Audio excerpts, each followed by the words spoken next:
What's up everybody, Matt and Andrea here with another video, and this time we're pitting the Samsung Galaxy S6 versus the LG G4, and they're both running on the TELUS network. Now the way that we're going to do this video is that I'm going to be talking about the LG G4 since I use it as my daily driver for the last little while, and Andrea is going to be narrating the Galaxy S6 since she's been using that phone for a little while. So without wasting any further time, here's our review of the Samsung Galaxy S6 versus the LG G4.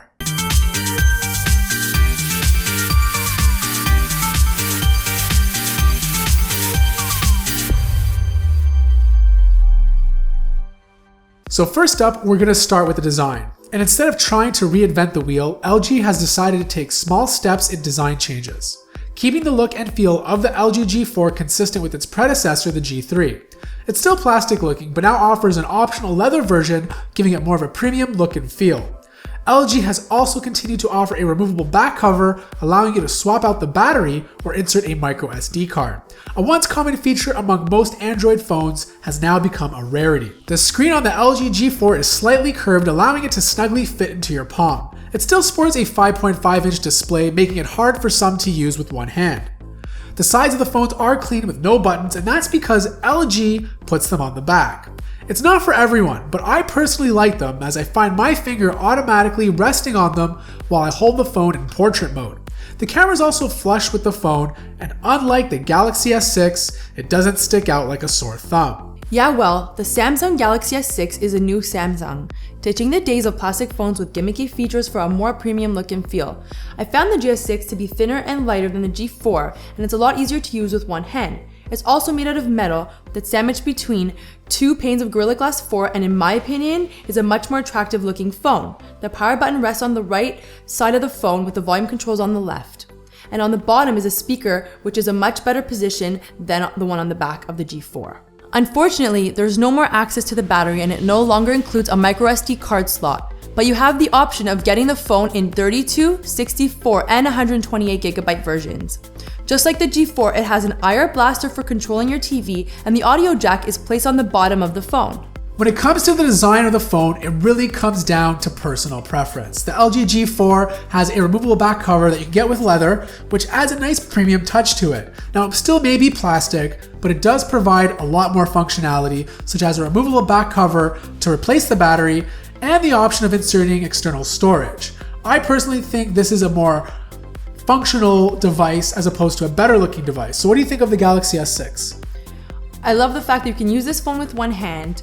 The metal frame is beautiful, and the best feature of this phone, I think, personally, is that it has a physical home button.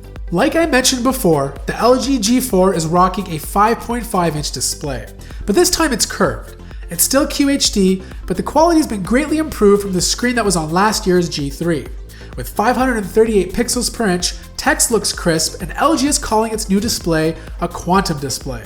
Don't get this confused with quantum displays on TVs. It's an IPS panel with blacker blacks, very good contrast ratios, and better outdoor screen visibility.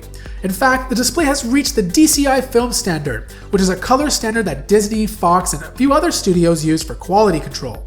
The G4 achieves 98% of that color gamut and makes for a very impressive viewing experience.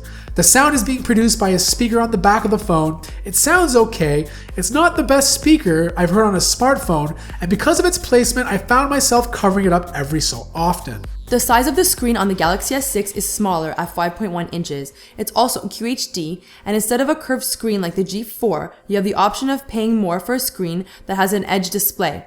With 577 pixels per inch, text looks extremely sharp. It's an OLED display and it gets brighter than the display on the G4 and offers a better viewing experience outdoors. In my opinion, it's the best display on the smartphone to date. As an added bonus, Samsung has also added a fingerprint scanner on the physical home button, which allows you to keep your phone locked, and it will also play a bigger role when paying with your phone becomes more dominant on Android. The sound is coming out of a speaker on the bottom of the phone, and even though it's better placed than the back speaker on the G4, the sound is good enough, but pales in comparison to most phones with front-facing speakers. The bottom line is that both of these phones have really nice displays with mediocre speakers. I personally prefer the display on the Galaxy S6. What about you? I agree. I think the Galaxy S6 has a better screen and much better visibility outdoors. Both of these phones are really fast and have 3 GB of RAM. The LG G4 is using a Qualcomm Snapdragon 64-bit 808 chip and an Adreno 418 GPU, while the Samsung Galaxy S6 has its own in-house Exynos 7420 processor. Both of these devices run extremely well, and the regular user who picks one up and uses any of these phones won't be disappointed with the performance. So what do you think, Andrea? You've used both of these phones. Which one do you actually think is faster?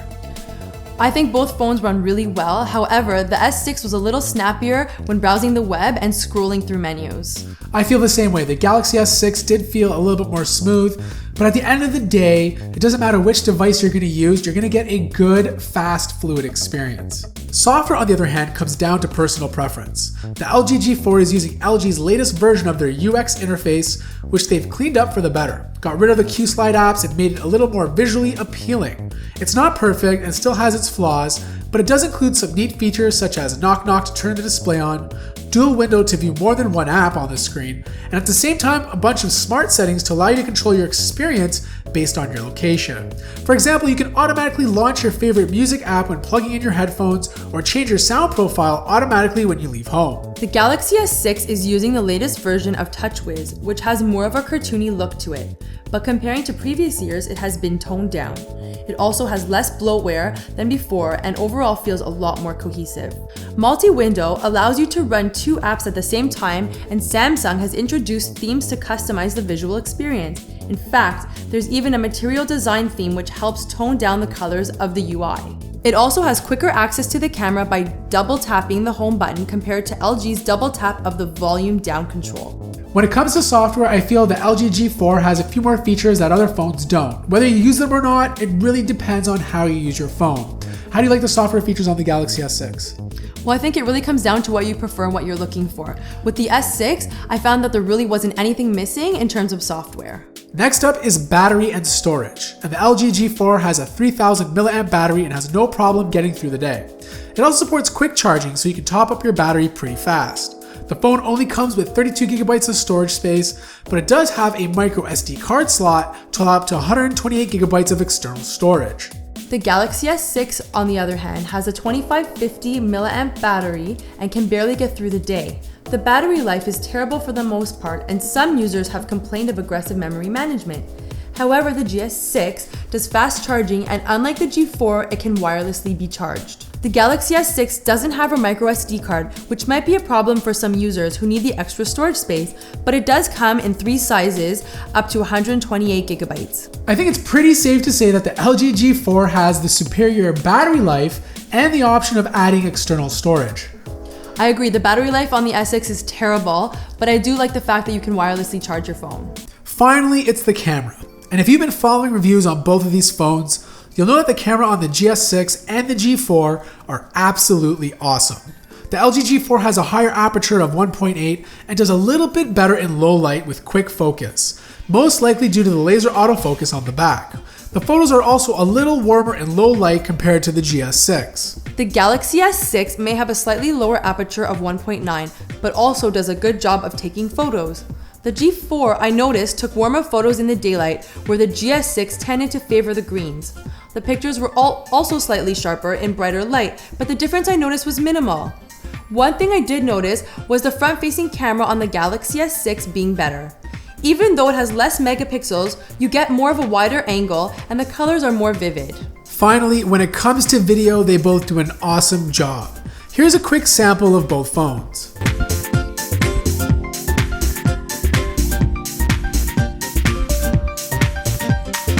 I think it's pretty safe to say that this is another tie. Both of these cameras on these smartphones are absolutely awesome.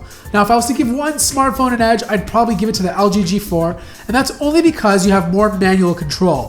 Now, Samsung is rumored to be working on a software update that'll provide the same level of manual control, but at the end of the day, you're gonna get a very good picture out of both of these phones. What do you think?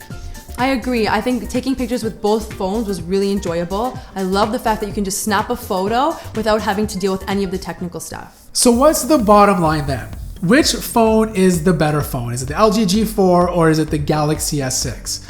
Really, these phones are both awesome. And it really comes down to your personal preference and what you value more in a smartphone. For me, I personally prefer the LG G4 because I like the bigger screen, I like the fact that it has a removable back cover that can switch out a battery, and it also has an additional micro SD card slot. Now it is plastic, it's not premium looking as let's say the Galaxy S6, but I can live with that. So what about you, Andrea? What did you like about the Galaxy S6? I personally prefer the S6. I love the way that it feels. I love how it looks. I love the fact that you can use it with one hand. The only thing I didn't really like about it was the battery life.